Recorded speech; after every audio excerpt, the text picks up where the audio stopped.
This verse is incredibly important. If you forget everything that I say today, please remember this verse. You are altogether beautiful, my love. There is no flaw in you. Now, is that true? Is it true that she is perfect? There is no flaw in her physical appearance? Actually, that's not true, because we already seen in Song of Solomon chapter 1 verse 7, she says, I am dark. The cultural norm of that day was to be fair skinned. She says, I am a rose of Sharon. That is a normal, ordinary flower. Nothing special, particular about her. That she is a lily among the valley. There are other women that are more beautiful than her. But he says, no, baby, you are beautiful. There is no flaw in you. Is he lying? No, because to him, she looks like her. And so she's perfect. To him, she looks like her, so she is perfect. Your spouse is your definition of perfection. This is why pornography and premarital sex is so devastating and damaging to marriages, because what it does is it causes you to fill your mind and your imagination with people who are not your spouse. And then you begin to compare your spouse to them. And listen to me, comparison is the enemy to your intimacy. Comparison is the enemy to intimacy. If you're trying to compare your spouse to another person, you're gonna put expectations on your spouse that God never intended or created them to carry. Listen, when God gave you a spouse, that is your definition of perfection.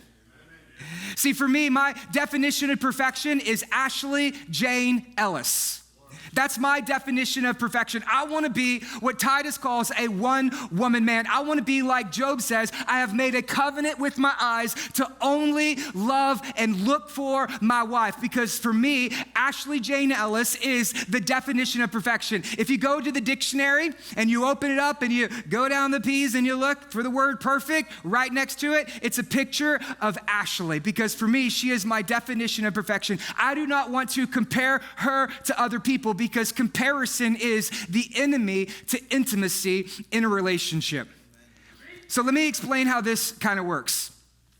Your spouse is your definition of perfection. Okay, whenever God gave Adam Eve, he didn't ask for his input. Okay, he wasn't like, Adam, what do you like? Do you like tall? Do you like short? Do you like curly hair? Do you like black, white, Asian?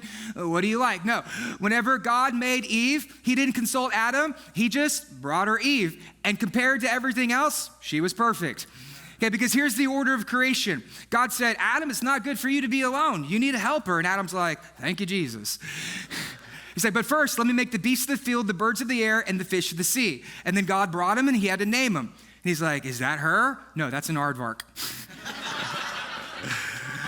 He's like, is that her? No, that's a giraffe. Well, I do like long necks, but is that her? That's a sea bass. No. And then he brought her a woman. He's like, I'll take her. I'll take her. That's what I want. Compared to the rest, she was perfect because there was no one to compare her to, because she looked just like her.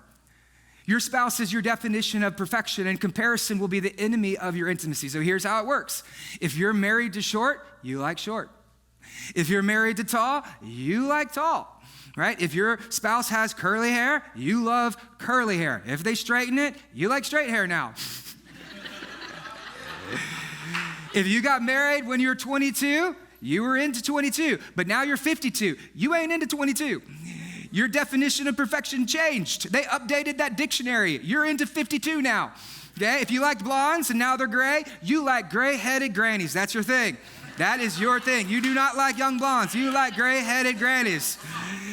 If whenever you got married, they were skinny and now they're formerly skinny, you are into the artist formerly known as skinny. That's your thing.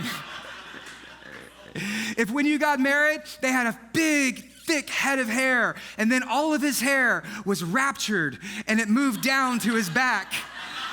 And now he's got enough back hair that makes him look like Chewbacca. Then, brrr, baby, I am your Wookiee. That's your thing. Because comparison is the enemy. We're going Star Wars here.